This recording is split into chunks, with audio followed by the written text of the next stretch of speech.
Fala pessoal, sejam bem-vindos, canal Nação Brasil no ar, começando mais um vídeo recheado de informações importantíssimas. Mas antes, inscreva-se agora mesmo no canal, deixe o seu like e compartilhe esse vídeo com o máximo de pessoas. Assim você vai estar me ajudando demais. Giro na tela e notícias a seguir.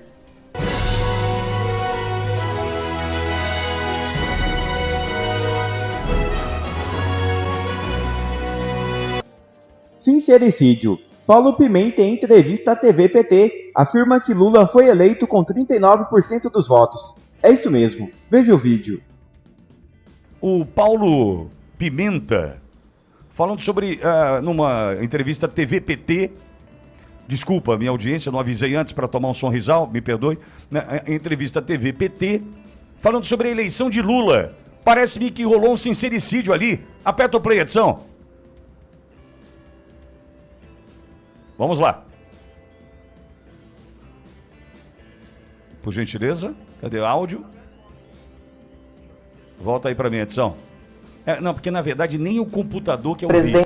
Na verdade, Lula, um balanço de 2023 e também as principais expectativas para 2024. Agora veja o que respondeu Paulo Pimenta, o responsável pela comunicação do presidente Lula. Eu acho que ele superou todas as expectativas, né? O presidente Lula foi eleito com 39% dos votos e a primeira pesquisa desse ano já mostra a aprovação do governo na casa de 55%. Né? Não, eu ouvi errado, não é possível. Deixa eu voltar aqui. Vai lá. Foi eleito com 39% dos votos. Como assim? Eleito Volta aí, beleza, pegou, obrigado. Ô, Macon, sincericídio, 39% dos votos, não fecha a conta, hein? Se tem que ter 50% mais um, acho que alguma coisa deu errada nessa conta aí, Macon.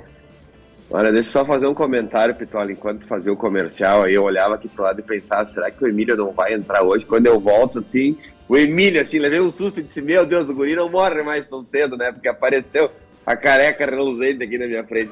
Mas, Pitoli, eu acho que o Pimenta, ele quis fazer um paralelo sobre os... Ele foi, o sincericídio dos 39%, ele pegou a quantidade total de votos que estariam disponíveis. Ele quis fazer uma analogia aí com a questão da aprovação de 55, que eu não sei qual é a pesquisa que ele tirou essa aprovação de 55.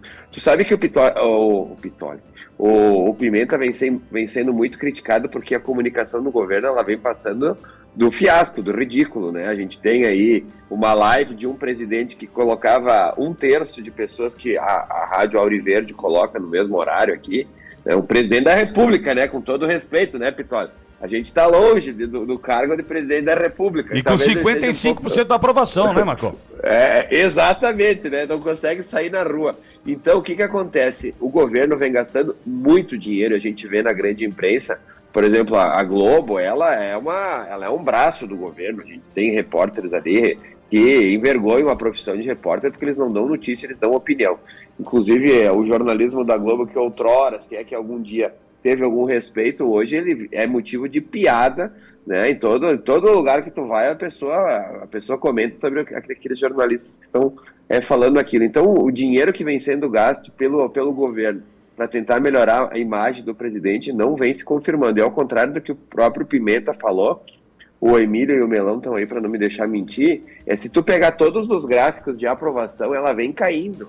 Todos os gráficos ela vem caindo. O Paraná Pesquisa revelou uma, que foi a última que eu vi, confesso, que de março até janeiro desse ano ele perdeu quase 7 pontos de aprovação, que daria quase aí 20% da sua aprovação. Então, em Fortaleza saiu uma pesquisa também, que ele perdeu 10 pontos, né, mais de 10,4, não me falha a memória, ou seja, mais de 20% de aprovação. Então, na realidade, o Pimenta, quando faz uma fala dessa, ele está tentando defender o dele. Porque eu acho que o dele está na reta, viu, Pitoli? Porque realmente a comunicação do governo nas redes sociais... Se tu entrar no Facebook agora, não sei se o Emílio tem a oportunidade de entrar aí, que está sempre com o computador aberto, e entrar na página do Facebook do Lula. Eu acho que vale a pena dar esses números, viu, Pitoli? Porque eles são números ridículos, né? O engajamento que o presidente tem na rede social, no Facebook, que é uma rede que a gente sabe que atinge mais as classes C, D e E, que é onde ele mesmo diz que é o principal eleitorado dele. Às vezes eu já vi posts dele 100 mil curtidas, o que realmente, não tem explicação, né? A falta de engajamento que esse cidadão tem na rede social e nas ruas, né? Porque a gente sabe que se sair às ruas, não consegue encher uma padaria, né? Pois é. Eu vou ouvir o Melão e também o Emílio sobre isso. Melão, ato falho, como diz uma ouvinte ali no chat, jogar com os números como colocou o Macron, 39% dos votos, assim foi eleito Lula, que não consegue sair às ruas. Qual a tua análise diante da fala do Paulo Pimenta? É um se segurar no cargo, Melão? Na verdade, ele foi sincero, Pitoli, porque se você pegar aí, complementando o argumento do Marcon, se você pegar o total de votos de pessoas aptas a votar no Brasil e quantas foram de fato lá votar no Lula, desse total de pessoas aptas, dá realmente 39%. Ou seja, ele não teve a maioria dos votos dos brasileiros aptos a votar, porque tem aí a questão da abstenção.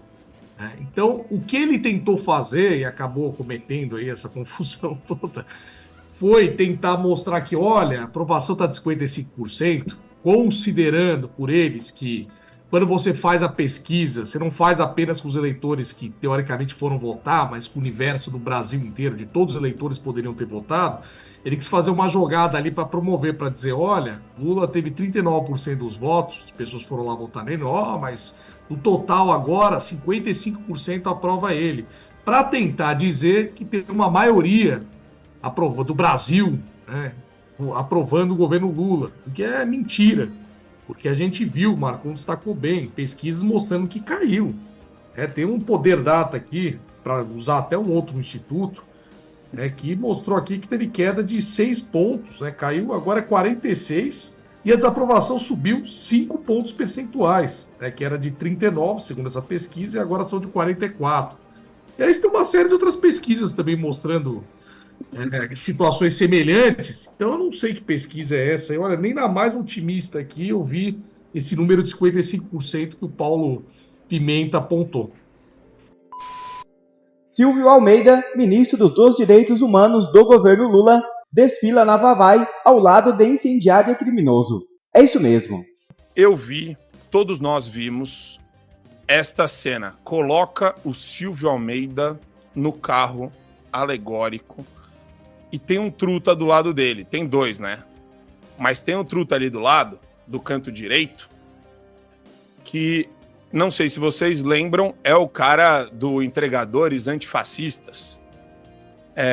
Esse cara foi um dos responsáveis pelo incêndio, pelo crime contra a estátua do Borba Gato. E ele também confessou, isso daqui é o post da Renata Barreto, que a Renata tá sempre no ponto, né? Ele confessou ter roubado pedidos, né? A expressão correta, no caso, é furtado, porque não teve violência. Furtado pedidos acima de R$500 quando trabalhava como entregador.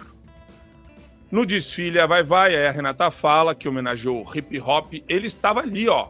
Estava ali, ó, de branco. De branco, hein? Não sei se isso é racismo ou não. Mas ele estava de branco, ao lado do Silvio Almeida, que é o ministro dos Direitos Humanos, e o Borba Gato incendiado naquele carro alegórico onde os dois estavam. E aí, Didi Red Pill, o que está acontecendo com a moral das instituições e essa filiação objetiva aqui, ó? Ninguém está se escondendo com o crime. Isso daqui é uma filiação criminosa ali. Verdadeiro suco de Brasil, né, meu amigo? Isso aí é o retrato acabado da ditadura brasileira, onde você vê pessoas que assumidamente cometeram crime, porque, afinal de contas, você tocar fogo numa estátua, pelo que eu saiba, é crime, e também não entregar comida deve estar enquadrado em algum artigo aí do Código Penal, e o ministro ali não se furtou em estar do lado dessa galera. Se eu não me engano, esse entregador também é candidato aí a vereador pela esquerda, né? E talvez ele já estivesse fazendo ali a campanha dele antecipada e com apoio explícito do ministro do Direito dos Manos. É isso, cara. Suco de Brasil. Infelizmente, o Brasil, em 1 ano e 2 meses, se transformou nesse lixo que a gente está vendo aí. Infelizmente, nós não temos mais uma democracia, né? Nós somos hoje, de fato, uma ditadura, E você sabe que na ditadura as pessoas fazem o que bem entendem, desde que batam palma para o regime. O ministro é vergonhoso, ele está ali naquela ala e também dentro dessa escola de samba aí que tem, se supõe que tem ligações aí não muito republicanas, digamos assim, com o crime organizado, e o ministro não se sente nem um pouco acanhado, não se sente intimidado em estar participando disso aí. Cara, é lamentável isso aí, é lamentável. Mas vindo do Silvio, né, Silvio Almeida, a gente pode esperar qualquer coisa.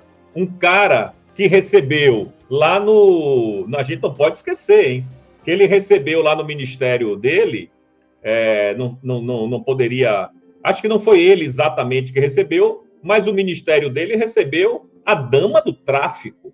Então, tá todo mundo junto, irmão, tá tudo misturado. A gente não poderia esperar uma outra atitude do ministro que não fosse essa. É um péssimo ministro, um ministro que apoia o terrorismo do Hamas, se calou durante muito tempo sobre a invasão do Hamas no território israelense. Só depois de muita pressão, ele lançou uma notinha pífia, onde ele também disse nada com coisa nenhuma, ficou por isso mesmo.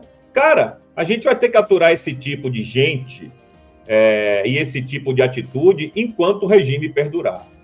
A verdade é essa. Gostem ou não gostem, e a gente não gosta das atitudes do ministro, e ele é prepotente, ele é arrogante. Você viu ele lá numa das comissões lá do Congresso, batendo boca com os deputados de direita, tentando intimidá-los, etc. e tal. Chegou até a intimidar alguns, e outros conseguiram bater de frente com ele. Mas, enfim, figura repugnante, não poderia esperar outra coisa desse desgoverno que não isso aí que a gente está assistindo agora. É lamentável. E você vê que tem uma egolatria absurda, Drilis. Eu vou só pegar um trecho aqui do Silvio Almeida, daqui a pouco o Bruno vai subir. Quando o Bruno tiver, ele já sobe a estátua do Borba Gato pichada para a gente conseguir falar a respeito. E o post do Silvio Almeida falando: meu avô paterno foi um dos fundadores da Vai Vai, faz parte da minha família, é uma das mais vigorosas manifestações da cultura negra na cidade de São Paulo. E a gente tem... ele falou: hoje terei a honra de desfilar no Portela no Ar, que trará para o desfile monumental obra de Ana Maria Gonçalves, Um Defeito de Cor. No desfile serei uma das representações de Luiz Gama, minha referência maior. Quer dizer, você vê, cara, olha só, essa é a estátua do Borba Gato como foi no desfile lá. Toda pichada, etc. Tudo dentro desse contexto, tá? De guerra racial. Aqui, para mim, essa é a expressão máxima desse desfile, Adriles. E daí ele termina falando o seguinte: sem as escolas de samba e tudo que o Brasil me deu, eu não seria quem sou. O cidadão, o advogado, o professor, o ministro do presidente Lula. Parafraseando o grande Simas Luiz, o carnaval me inventou, e o Brasil, e o que ele tem de bom, de resistente, de criativo, me permitiu chegar aqui e servir ao meu país. Adriles... Só um segundinho antes do Adriles. Espera aí, Adriles, só um segundo. Vou preciso dizer uma coisa aqui. Ele disse que a maior referência dele é Luiz Gama. Luiz Gama, a residência de Luiz Gama em Salvador, Bahia, era a casa dos meus avós. Eu fui nascido e criado na casa de Luiz Gama, porque tem uma placa lá de mármore escrito: aqui nasceu Luiz Gama, pererê, parará, etc e tal. Então, a casa do Luiz Gama pertence à minha família. E o Luiz Gama deve estar se revirando no caixão de tudo que ele está vendo aí desse ministro. Eu acho que o ministro deveria lavar a boca com sabão antes de falar num homem honrado, num brasileiro que superou imensas dificuldades no século passado, século retrasado, para vencer na vida. E não ficar dizendo aí que tem orgulho de ser ministro desse desgoverno. Desculpa aí, Adriles, mas eu precisava fazer essa referência a Luiz Gama, que é a casa dos meus avós, entendeu? Boa, boa. Vamos lá, Adriles, a respeito de todo esse contexto. Vamos lá. Primeiro, a referência a Luiz Gama é boa, só que inadvertida e completamente, realmente, sem nenhuma peculiaridade. Porque Luiz Gama é exatamente a prova de que negros, no século XIX, tiveram condições de ascender a despeito daquele racismo realmente ali, naquele momento, na pós-escravidão. Luiz Gama, Zé do Patrocínio, Machado de Assis, são exemplos de negros que viveram aonde? No século XIX, imediatamente após a abolição da escravatura, aliás, durante também a escravatura, e que tiveram uma ascensão social a despeito de algum tipo de preconceito que havia à época, de um forte preconceito que havia à época, e que hoje praticamente, quase inexiste no Brasil. Na verdade, o que fez com que esse ministro ascendesse foi a ideopatia que é contrária à vida de Luiz Gama. Se ele ascendeu, é exatamente pela demonização dos brancos, a demonização, a racialização, a divisão binária racial de um povo essencialmente miscigenado entre brancos e negros, que o ministro Silvio Almeida quer separar de toda forma. Ele, que é um negro retido, não percebe que a população brasileira é quase 100% essencialmente miscigenada. Está na cor da nossa pele, na cor da pele do Didi, na minha, na Duda, de todo mundo. Todo mundo percebe que é uma população essencialmente mestiça no Brasil. Agora, quando ele vai numa escola em que se homenageia a depredação de patrimônio público, se homenageia o escarro na cara de grandes figuras públicas como Borba Gato, que teve seus pecados, mas teve suas virtudes também. Você tem que contextualizar dentro da época em que ele viveu, e é ainda um herói da cultura brasileira, o Borba Gato, com todos os pecados que ele cometeu também, claro. Ou seja, mas não tem relativização. Essa gente só quer esmagar. E quando você coloca um criminoso, um sujeito que roubava dinheiro de entrega da iFood, um sujeito que depredou a estátua do Borba Gato, que depredou patrimônio público, ao lado de um ministro dos direitos humanos, ao lado de um criminoso, isso revela exatamente a ideopatia, não só de um ministro, mas da ideopatia que o colocou lá, que é exatamente fazer uma apologia ao crime, que é exatamente fazer uma apologia à subversão, à deturpação histórica da história do Brasil, e, eventualmente, de apologia e de homenagem ao crime brasileiro. Isso na boca e no corpo e na personalidade de um homem que deveria zelar pelos direitos humanos. Um homem que deveria zelar pelos direitos humanos está ao lado de um criminoso homenageando o crime numa escola que cospe na cara do braço forte da lei e da justiça, que é a polícia, e faz homenagem à subversão e ao crime. Agora, não é de se estranhar. Por quê? Porque o presidente da República foi retirado da cadeia. Ou seja, até ontem ele era considerado um criminoso, até ontem ele era considerado um corrupto e está comandando o país. Então, o que o brasileiro vai se espantar de ter um ministro dos direitos humanos que está de braço aliado ao crime? Não estou dizendo de maneira abstrata, não dá para ser processado. Você tem um criminoso que depredou a estátua do Borba Gato e um homem que falou de viva voz que roubava dinheiro de iFood. Está ao lado dele, está desfilando e sendo homenageado numa escola de samba, enquanto pessoas, por crime de opinião, estão sendo condenadas a 20 anos de cadeia no Brasil. Esse é o carnaval brasileiro. Bolsonaro vai recorrer de medidas restritivas impostas por Moraes. Informação é do advogado Fábio Van Garten, que atua na defesa do ex-presidente. O advogado Fábio Van Garten, que atua na defesa de Jair Bolsonaro, confirmou à CNN que vai recorrer da decisão do ministro Alexandre de Moraes do Supremo Tribunal Federal, que impôs medidas restritivas ao ex-presidente, com a entrega do passaporte e a proibição de manter o contato com outros investigados.